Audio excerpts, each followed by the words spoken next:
So first of all, thank you very much for this invitation to be here in this event. It's an honor for me, and this team deserves all attention from us. So the theme we'll discuss is the new geopolitical order and the challenges to energy transition. When we talk about geopolitical order, we have, of course, the war scenario in Ukraine and Russia, but I like to open my presentation with a presentation from our Minister for Foreign Affairs. There it is. She recently said that we finally need to recognize the climate crisis as what it really is, a key security challenge, a crisis that is changing our geography and fueling conflicts around the world. And so when we talk about this geopolitical crisis, we must also discuss this climate crisis. And the reason I'm here as a member of the Brazil-Germany Chamber of Trade Chamber in Rio, what this has to do with Brazil. About a year ago, Germany has launched their green hydrogen strategy as a very important step into energy transition. And when they did so, they committed to be carbon neutral until 2050. So at the same time, it recognized that they don't have climatic capability to generate this much renewable energy. And so we're considering that 90% of green hydrogen still needs to be imported to Germany. So we are very dependent on energy. What this means for Brazil, do we have the means, climatically speaking? Brazil has this capability, and they are very important in industry and economic relations with Germany. But when I say Germany, I'm talking Europe as a whole. And so when we look at the Northeast, and in terms of green energy, renewable energy, we think about wind powered and solar powered energy. And this brings economic development in the Northeast region of Brazil. We have a demand that is more than 150% higher than what we have today. And what has been implemented so far allows us to generate energy in a very competitive way. So this is for the Northeast region. But what does this mean for other regions? Biomass offers a very important representative condition, especially for Southeast, Center West, and South of Brazil. So there are a number of scenarios that are being explored. We have a tradition in Brazil with ethanol, leveraging biomass, but there's a lot of potential still. And when we talk about this, biomass is also renewable energy. There's a lot of work to be done to lecture about this. There's a cycle, a carbon cycle that is closed, and with this, it could be considered renewable energy. So we had a study last year.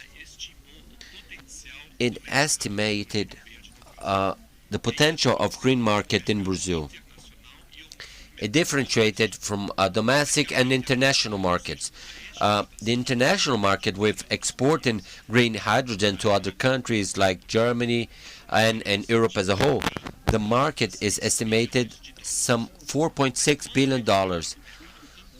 But when we look to domestic market, we can triple these numbers, something between 10 to 12 billion dollars. What this means that green hydrogen and trading of this green hydrogen is very representative, and using it in our industry, and instead of exporting it, we could use this to produce green steel, ammonia that we heard this morning with Mr. President's speech.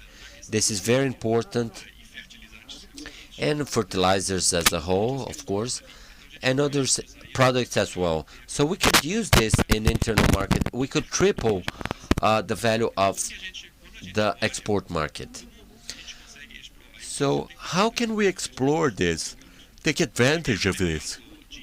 So the first export market is, of course, the Northeast, where we have wind and solar markets that are closer to European market, the off-taking markets. But we also have conditions through certification to produce green hydrogen, true green hydrogen that is recognized as green. So this is very important, and we have all the conditions like Ceará, Pernambuco, Rio Grande do Norte. They are preparing themselves for this market, and when we looked at the other market, the biomass for Midwest, Southeast, South, biomass could be of great advantage for Brazil. Here we have biomass. We are closer to the consumers. Here in São Paulo, Southeast as a whole. So we have the industry as a potential consumer for this off-taking.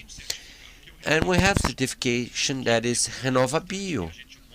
And it is very important that we advertise this to the world, that this hydrogen generated through biomass follows a sustainable standard, as I've seen, is the part of RenovaBio. So the internal market that is triple the size of export market could be stronger, and agribusiness will be we'll have biorefineries, will put in biomass, waste, industry waste, and with chemical processes we could generate many byproducts from hydrogen, like gasoline, kerosene, ammonia, and a number of products, as well as, of course, generating energy that we do today. So in the future, this is what I see for Brazil in terms of taking advantage of this energy transition with green hydrogen. And with RenovaBio, we can see in the export market with some step back. Still needs to be stronger. This advance that they have, the sustainability that it generates, to be recognized as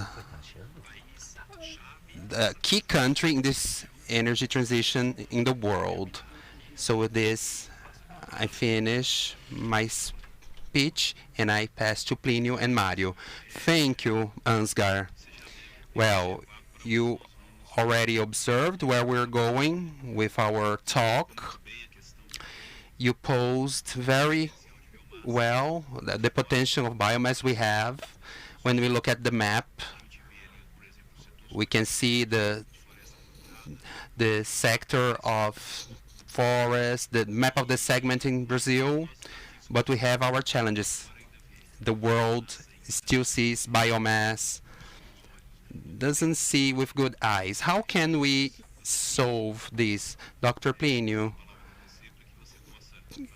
can you do your participation? Thank you. Thank you very much. It's a pleasure to be here with Ansgar, Pinkowski, the Ambassador André Correa do Lago, Ambassador Roberto Jaguaribe, and you as a coordinator. I won't use the slides, but I will say the information that I'd like to discuss orally. Brazil is in a level of substituting the fossil fuels for transports relatively very advanced. In the last 3 years, this substitution of fossil fuel, it is varying between 43 and 48.4%. It's a level that there isn't a parallel in any place in the world. In the area of diesel, we are already practicing bit 10. We should be practicing bit 14. And by the chronogram approved by CNP, from March 1st next year, we should be B15, and I hoping that this will happen quickly. We have a great future with biogas and biomethane, the potential of 120 million cubic meters per day, what represents 4 times the ducts from Brazil, Bolivia, which is an extraordinary volume, and it is equal to all the natural gas that fossil that Brazil has today. This volume for 120, 125, but Brazil re-injects 77, so it uses less than half that is being extracted from the underground. So what is the potential of these gases, biogas and biomethane? It's to promote the use and widespread of use of gas, fossil and renewable gas, and that the distribution and utilization system can have a bigger geographical distribution. This is Brazil using the biomass. In this area of bioenergy, Brazil is very efficient. With ethanol, we are replacing 91% of the emissions of carbon generated by gasoline, 91%, but we are heading 100% or even more than 100% because we haven't optimized the use of sugarcane, gas and biomethane, the bigger use of the power plants to produce pellets of the byproduct, the capture of carbon gas, the transformation of this gas in synthetic fuels. There are steps of diversification that still will be intensified in the future. When you extract more final byproducts, you are going towards 100% of replacement. And if we incorporate the carbon we use in the soil, and it's not being accounted for in the measurements that are carried out, we are surpassing the 100% for sure. So what I mean by that is many companies and sectors are setting goals to promote carbon emission zero in all their system from 2035, 2050. It's a very ambitious goal. With that production of bioenergy, sustainable bioenergy, and this is done in a certified way, we can guarantee that we are decarbonifying the energy, but also the system of production of cars, fuel storage, distribution, and this can allow the decarbonization of all the system. Why is that relevant? Because they don't debate so much what kind of measurements they use for this. And many public policies have been adopted from these measurements that are partial. We have three kinds of measures. We have the first, which is called this wheel tank, that so it's easy to use only this escape pipe. We have zero in the escape pipe, but burning coal at 100. But I'm not promoting the decarbonization. It's what's happening in many countries. The second measurement is the wheel well, where we look at this ruler, this measurement, with the generation of energy that is generated. This is what we just discussed. So I'm going to do a public policy where we measure this ruler in the cycle of life from the generation to this final use. This is an intermediate ruler. But also I can use a measure ruler that is from cradle to grave, where we can look at the integral emissions of carbon since mining to generate the rare metal used in the storage of power, electrical energy, the steel used in vehicles, the elaboration of vehicles, all the systems of transport and distribution until its final use, and its waste from cradle to grave is this. When we include that, this measure ruler, we have to look at it in a more holistic, in a more complete way, because it's no use in self-delude to find sustainable solutions that are not so sustainable. So this is what cheers us in this, in relation to the other wind and solar energy generators, where you have the possibility now to capture the carbon gas and to associate this gas with green hydrogen from wind power, hydraulic, or biomass, this green hydrogen, to produce synthetic fuels. We usually commit the mistake to look only to the generated emission in the transport just on land, road transport. But we also have in the air transport and sea transport. And for these kinds of transport that are very little discussed, the solutions are not so direct or conventional.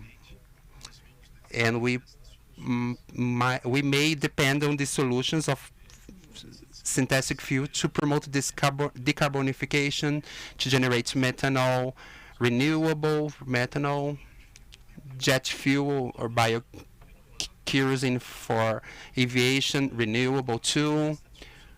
This discussion is what I would like to talk in this debate. Everything now is SG. So we are discussing emissions with generation of jobs,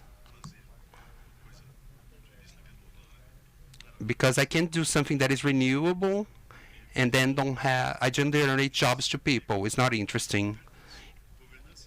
And also management, good management with certification.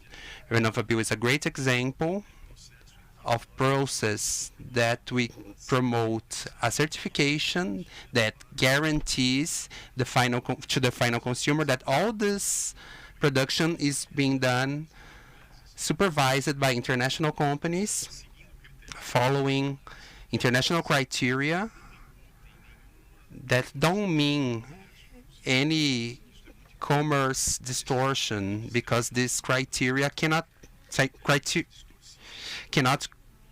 contain this distorted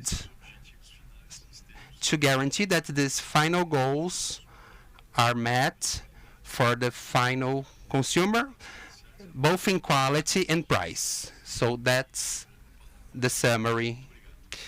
Thank you very much, Mario.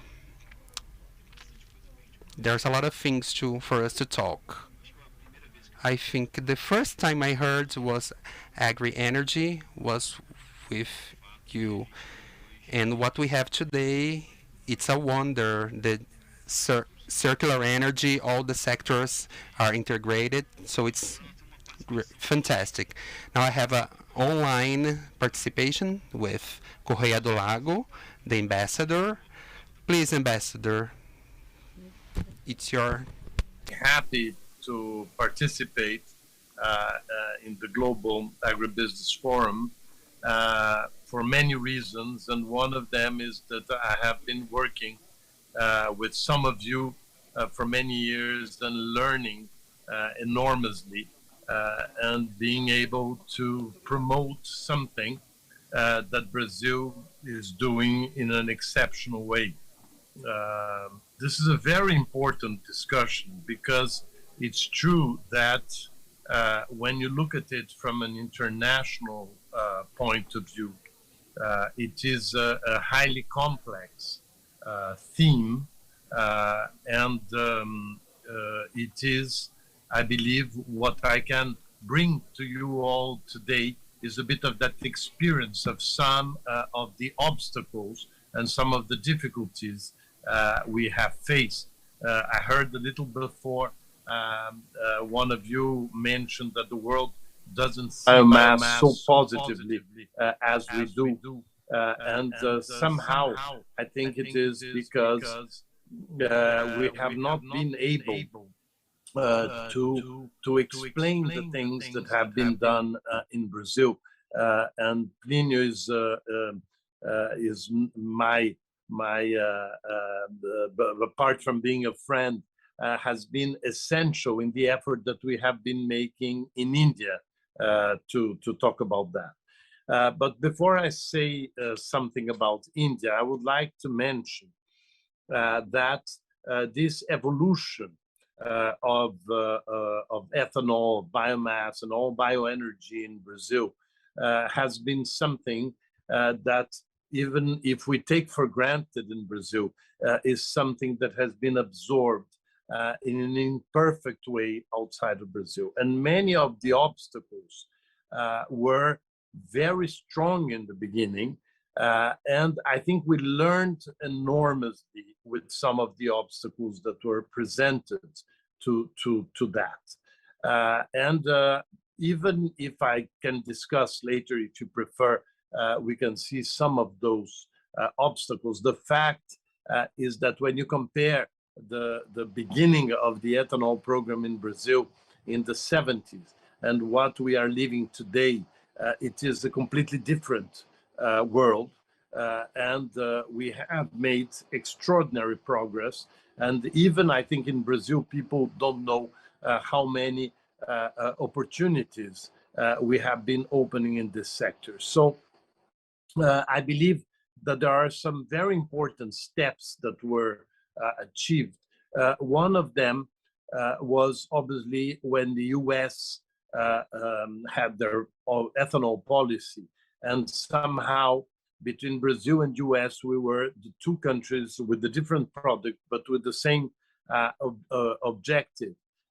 And I think it was a very strong change when this happened. Obviously, the Europeans also have included the mix. And now what we are living is that what is happening in India is one of the most, is one of these, I think, essential important steps, because India now has to include 20% ethanol by 2025. So, as we all know, India has become the largest producer of sugar in the world. But in fact, going into some of the issues that you have raised, the second generation ethanol is what really is captivating the Indians, because they want to do ethanol not only from sugar but also from waste of other products like rice, etc. But the fact is that what is the narrative that we can build regarding this issue? And I think that the experience, and Plinio has been working very hard with us with India, the experience that we have seen is that we have to explain, we have to have the information and answering the questions that they have. They have lots of questions. Plinio can confirm that. They have lots of very good questions, but we have the answer to most of them. But the difficulty to convince the Indians is a fascinating experience, because, as you know, they are extremely advanced technically. They have all the capacity to understand and to absorb anything we tell them. But the fact is that even in India, there is a kind of, it's hard to believe that it is so good as it is in Brazil, which by our experience, we are completely convinced, but sometimes we are too convinced of it. So I think that one of the challenges we had in the beginning was that we were afraid that some international entities could create certifications that would be negative for what we dreamt of, and I think we are closer of a commoditization of ethanol.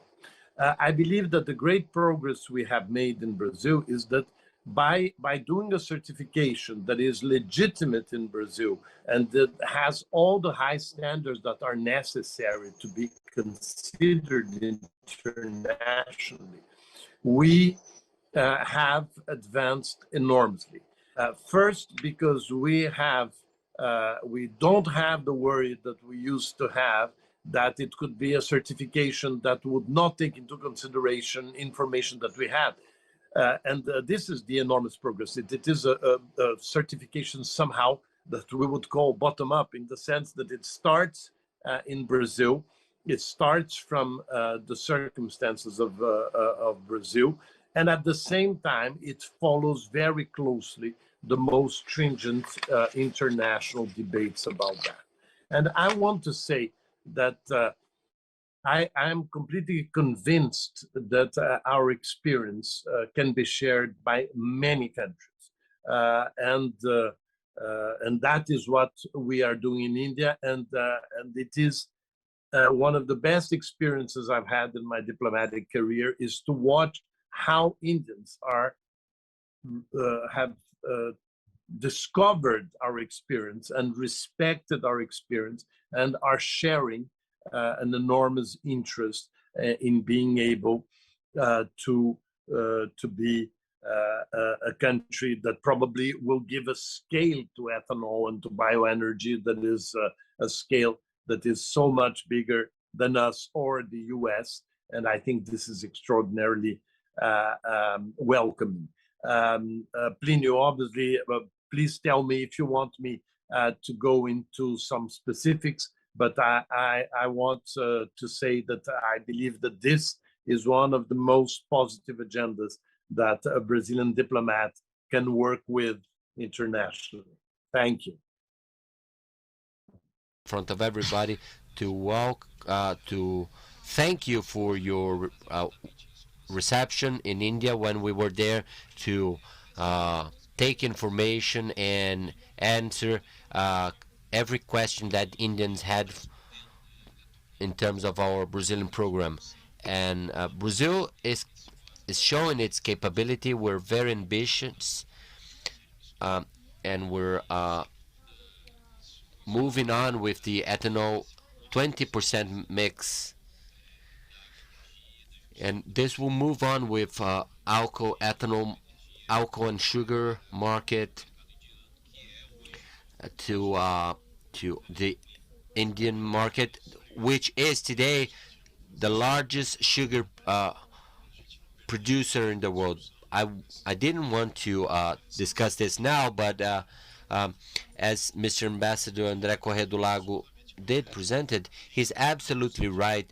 Even though the Indian government was very quick in adopting ambitious goals, when we started discussing this back in 2017, they had a mix of 3%, and they were producing ethanol from a honey byproduct.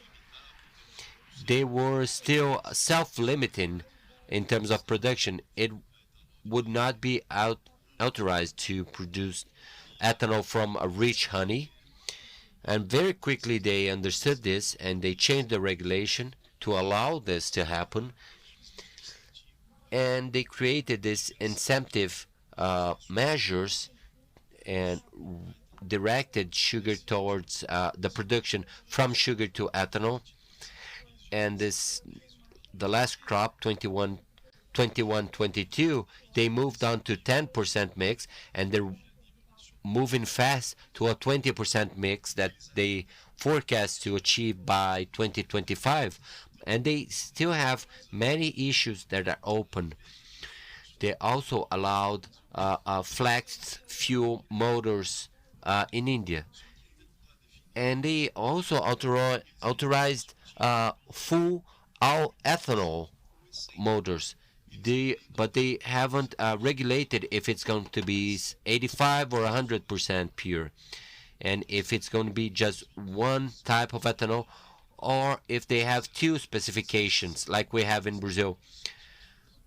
For my side, I don't think they need two specifications. They could have one like the U.S. that is SCM, that has a limit of 1% of water mix, and it serves well for gasoline or ethanol. But this has not been established yet. So very quickly they need to, Ambassador André, they need to move on with fast pace that they have been able to do so far. Thank you very much. And yes, absolutely, Dr. Plinio. And I'd like to congratulate Ambassador Correa do Lago for their brilliant work in India, helping out with this conversation that need to achieve the producing sector, but also the car industry in India. They have a difference in India that they have local car manufacturers, and there are a number of questions. We'll be returning shortly. Let me just compliment Ambassadors André actions. They have been promoting through webinars and meetings with the ministers in India, and it's worth noting its work. And this is a case where a Brazilian model is being copied abroad. So we should take advantage of this, not only in India, but other countries as well. So moving to Ambassador Jaguaribe. So, Mr. Ambassador, the theme here is the geopolitical order.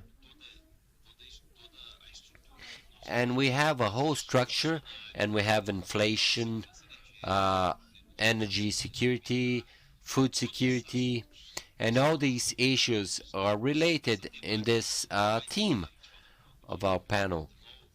We discussed ethanol, hydrogen, biogas, biomass. So we have all these issues involved, and let's try to wrap up in an interesting way. So please, Mr. Ambassador, the floor is yours. Thank you very much. Congratulations to all. And first of all, I'd like to thank Mr. Plinio Nastari for this invitation, and also congratulate him not only for GAF, but for his consistency throughout the years in adding some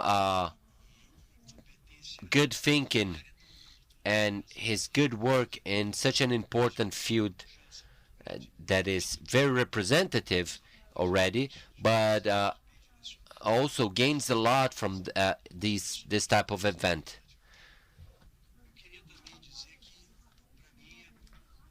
And I'd like to say from my side that it's very easy because everybody has said already everything that is very important, and it's very difficult to talk about something that hasn't been said yet.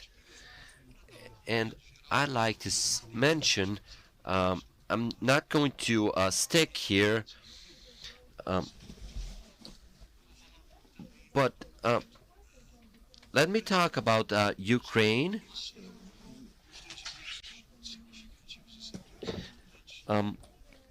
They've added a number of issues in terms of food security.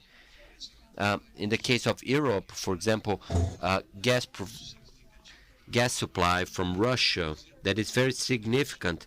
Germany, for example, by the beginning of this conflict, they had a strong dependency of Russia, but they still depend some 35% of Russian gas. They restarted a number of programs like gas from Africa. So we've seen a big opportunity at a certain moment, and then they because of other issues they change to coal, for example. So depending on the circumstances is not so important, and they control the narrative and create opportunities.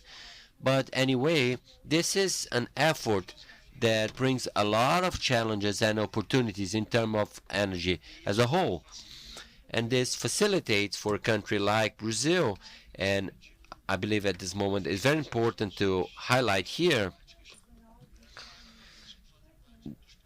for countries that are part of the problem.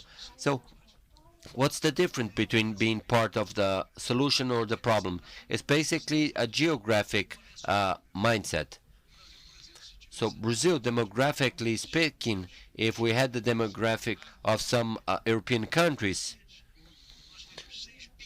we would have 6 billion inhabitants. It would be very difficult to be sustainable, even though with the scenario that we have today in terms of food production, energy production. So to these countries that are not only European, they have structural problems that is different from our own. Now, moving on for a more permanent scenario, there we have more permanent issues. You had experiences like myself to find doctors or economists that think they're talking about math problems, which is not. But there's a very significant impact in terms of humankind. It needs to be controlled.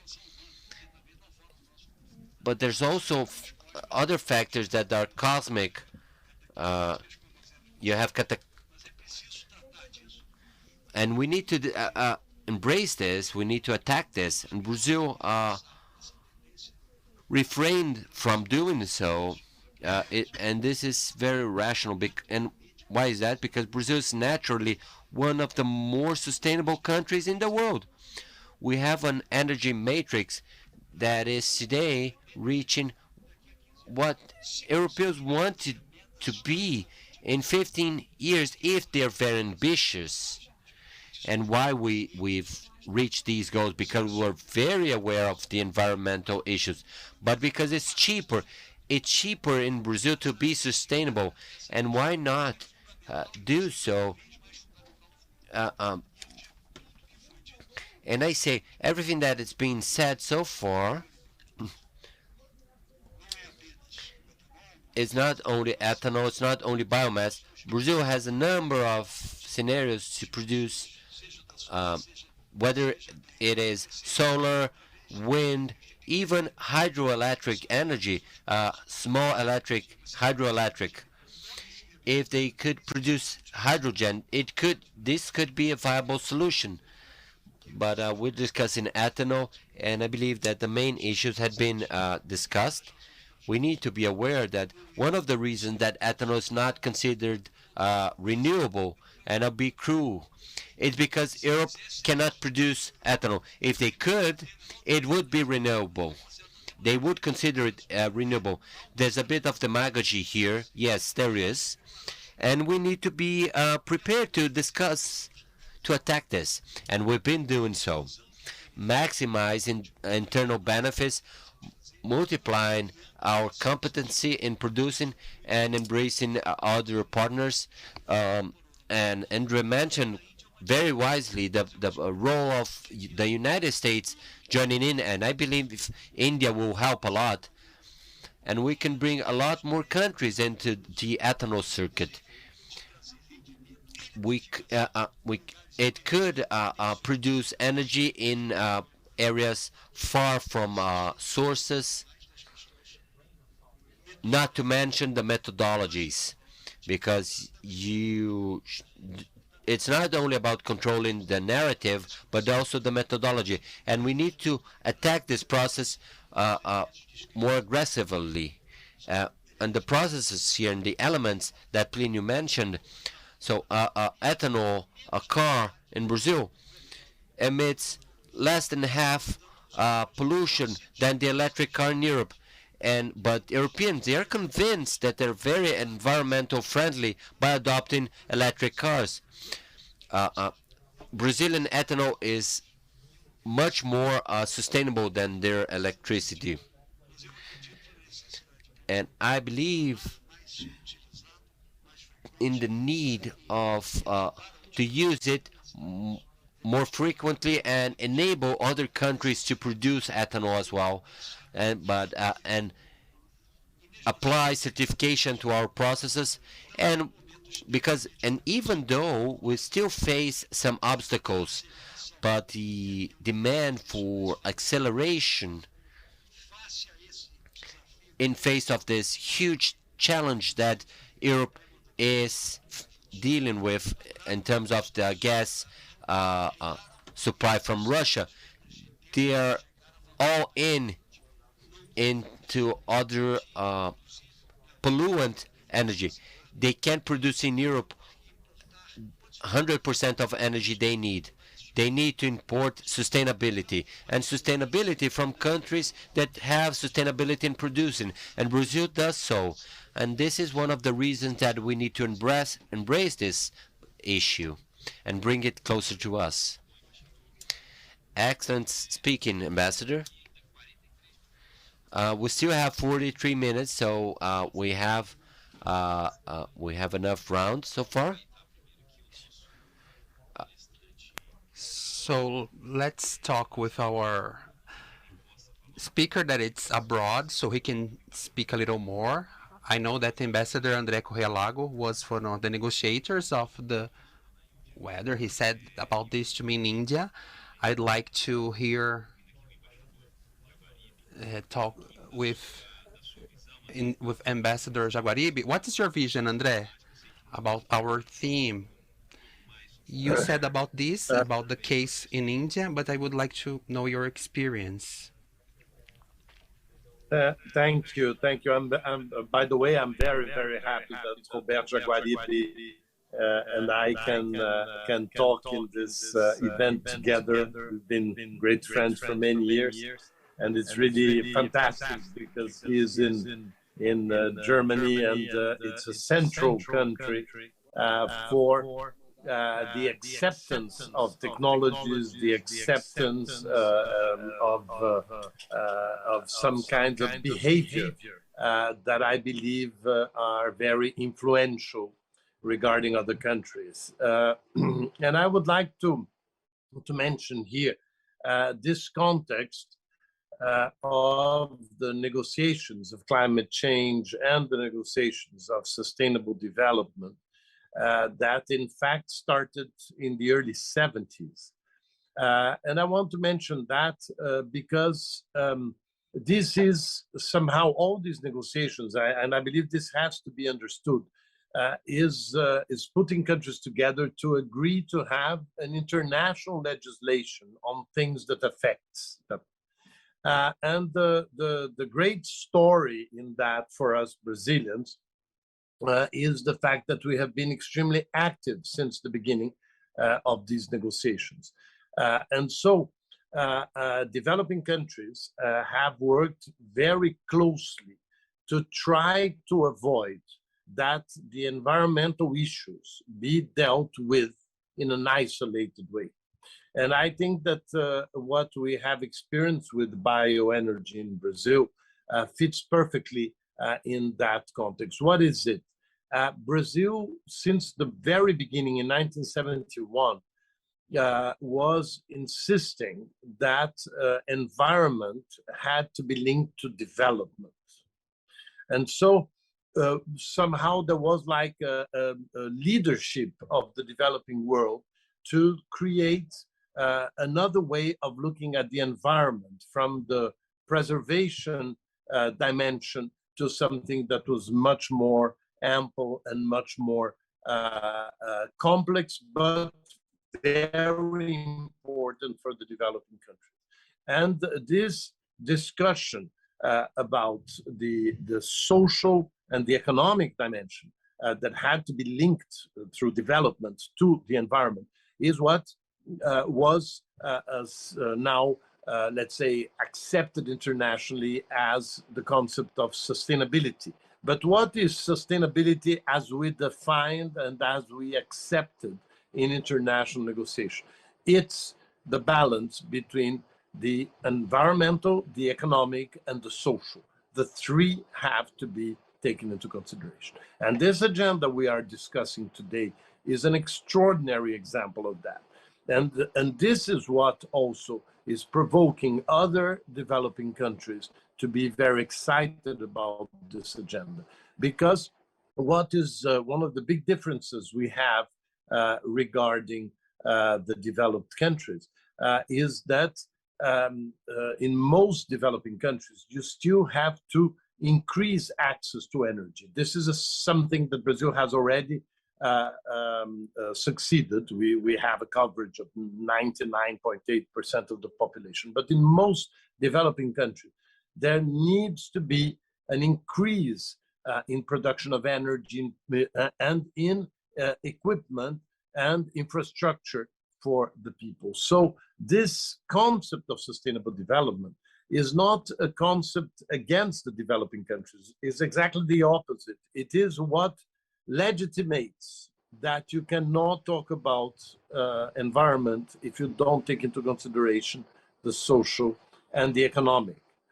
And this is, I believe, one of the great assets that Brazil has today in this new geopolitical context that Roberto was also mentioning, is that Brazil has already achieved, as a developing country, very impressive, positive progresses in the energy sector, be it for transportation or being for electricity. So I believe that this agenda is an agenda that strengthens Brazil. The fact that sustainability and the fight against climate change have become central issues in international policy is something that favors enormously Brazil. And we have to be able to transform that and not, like in a defensive way, on the opposite. We have already achieved lots of things that are extraordinary. We can improve enormously because, as I was saying, and Plinio has always explained to me, the progresses we made because we needed to make the ethanol a more sustainable product are extraordinary. And so it's not a threat, it is an extraordinary opportunity. So that's why I see very positively the role that Brazil can play in this very complex new world, but in which we are not we are not seen as central. So we have to build this narrative to put us in the place that we deserve. Because today we are the 7th largest exporter of oil, at the same time that we have the ethanol program, at the same time that we have achieved to have very cheap solar or wind energy. So there is an extraordinary space to explore to show Brazil as one of the most constructive and a positive partner that any other country can have in this era. Well, I'd like to ask for organization how they can help me about the questions. What we heard here, we heard about the potential of Brazil. And one thing that worries me, that Ambassador Jaguaribe said, is that we don't control the methodology or the narrative, and we don't define the priorities. But we have now an opportunity, because the world is changing, and changing at a very fast pace. The question is to all the three of you, how can we solve this equation? The world, you said that the potential of biomass. For many people here in the audience, what is more important nowadays? How can we solve this equation? How can we put everybody on the same page to solve this? They need this from us, and we also need to develop even more our potentiality. I'll start with you, Ansgar, and then we do to Dr. Plinio and the Ambassador Jaguaribe. I believe it's a matter that is very important. When we talk with companies, with German companies, there's a kind of not a lack of knowledge about the sustainability of biomass. When we talk about ethanol moved by cars, or ethanol that carries hydrogen, normally the reaction is no. This you need to do. You need to deforest, and we don't want to have any part of that. So what we need to show, what Brazil needs to do, is to be more proactive for the world abroad, to show that we have certifications, we are working seriously. Our biomass is sustainable, and we have their certification for such. I also don't know in the part of certification that everything is still in discussion. It's ongoing, this part. I don't know the involvement, a strong involvement from Brazil. So this involvement, it's necessary. Brazil has potential in that. We just heard that from the ambassador in India. But Brazil also needs to demonstrate this potential, to be more,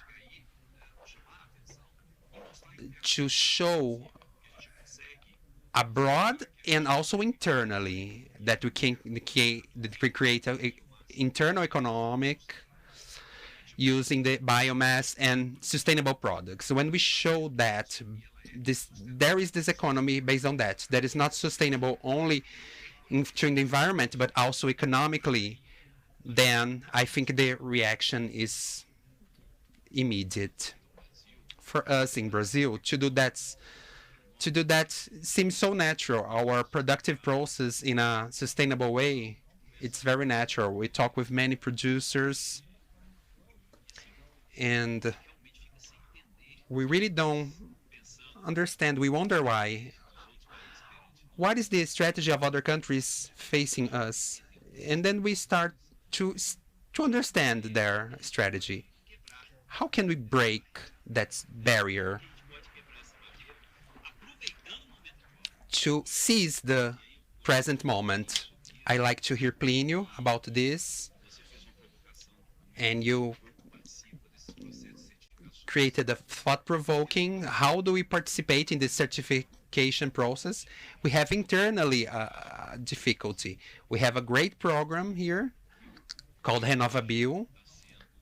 Today is going through some modifications that have been discussed this morning in the opening of the event.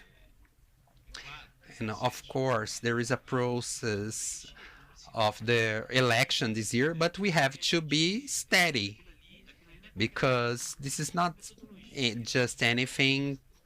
There's a methodology. There are many things involved. The concepts of biomass in Renovabio is from the deforestation. No area from the deforestation is involved. It is written this, however, there are people to involve, but they don't understand. And then you can see the improvements in the companies, how an asset, a carbon credit, well valued, can return as a improvement in efficiency. We have more than 370 industries, biodiesel industries, but the ethanol, the corn ethanol industries. But when we look at the neighbor and he's doing something different, I can do something like him. We can have an internal improvement, and it has to be valued. It's a big challenge, and show this to the world. And most part of the world can do what we do. So, Dr. Plinio, please, what do you think about that? I think many countries, and Brazil is included, are worried about being efficient in agri-industrial and having low costs to have more production, and they are proud because they doubled the exports. But we have to look at the volume, but also the value. And I completely agree with the considerations that have been done by Ambassador Jaguaribe about the narrative. This endorses what Ambassador André said. We have to take back to us the narrative. You have to be efficient internally, and we have to communicate to the consumer and to who is creating the public policies that have the power to affect the flow of commerce, to show what's being done and how it's being done. I see a big gap to be filled in this area of narrative, a better communication, and I am going to mention some examples. Ambassador Jaguaribe said that some countries, many countries, import our sustainability that are in the products. About 2 or 3 years ago, what something intrigued me is the production of soy and corn in Brazil happen in equivalent volumes. But in this last crop, we are producing 140 million tons of soy, 116 million tons of corn. The United States also have the same products, about the same as Brazil. And then in China produces 260 million of tons of corn and only 15 of soy. And that intrigued me. And why do they do that? And why did they prefer to import? What is the reason behind that? So I researched that. So I researched how much water we use to produce corn requires 900 metric tons, and soy 2,100 cubic meters. So I researched what is the soy that China is importing from Brazil. So is the volume of water that they use is the flow of the Yellow River in China. So they are not importing soy, they are importing water. So when Europe wants to import the sunlight from Brazil, not hydrogen, this capacity to generate sustainable energy. And why Brazil and not Morocco or Algeria or other countries that also are in the tropics? Probably because of trade routes. We have the swap port in the route, which is a clear route, because of lack of water, because you need water too, but also because of geographical matters. In the swap port is on the supply of ships, international vessels.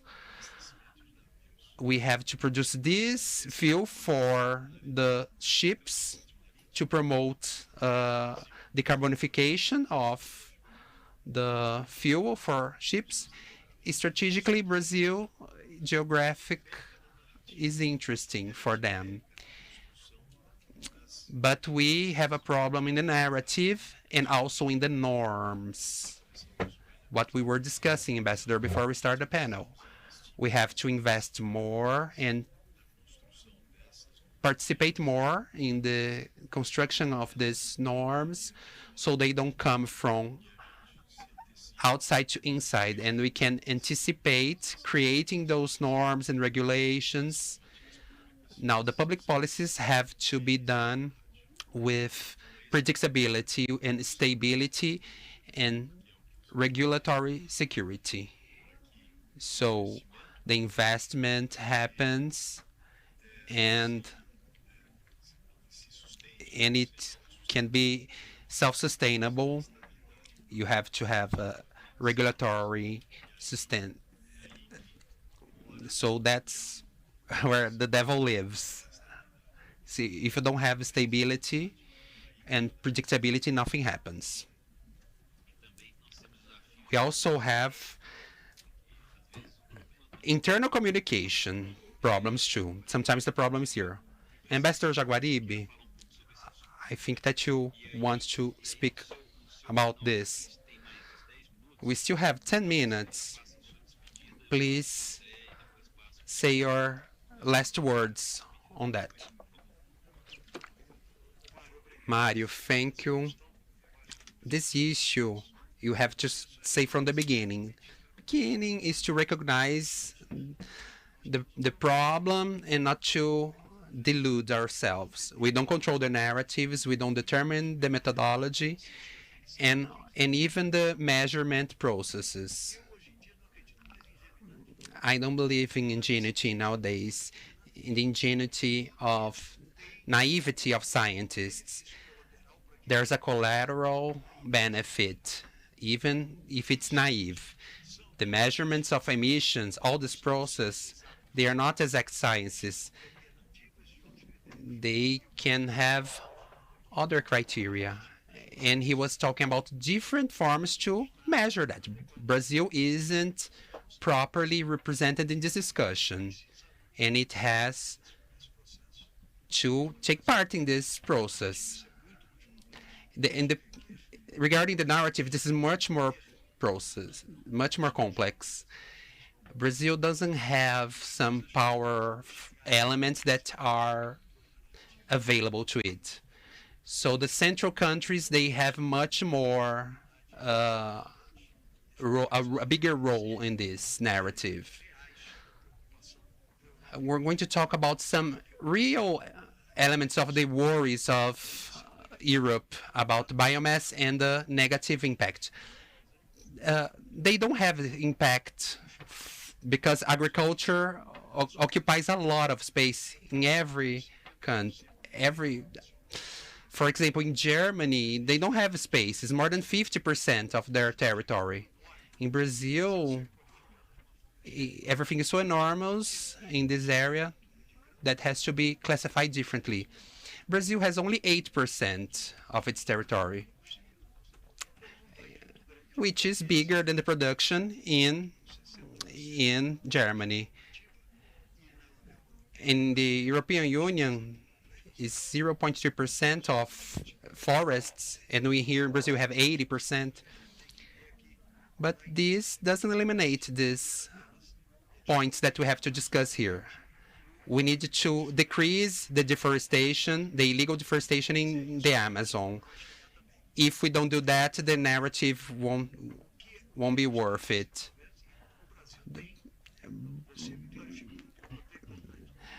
Brazil has, for the culture of sugarcane, this is 0.8% of the territory. What goes to ethanol is half of it. So 0.4 of the national territory. I have this colossal program, successful program. How someone can allegate that this is invading the these are comments that are very ignorant comments. We have the opportunity at this moment, because the demand is accelerated, of sustainability, will be able to, many things to pass. I talk a lot with people from biomass in Germany, and in Germany they are frustrated because they don't have space.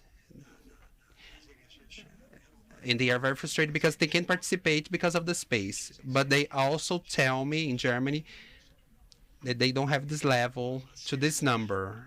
Why accelerate? To accelerate from the level of transition will be very significant. We have to demystify something, and I always use the word to import sustainability, because that's what happens. It's not this image of a big sustainability, of global leadership, of sustainability. And here we don't have time to discuss that, but it's something highly complex. There's no doubt that all countries, starting with Germany, have a serious commitment, and they do a lot of effort to reach those goals.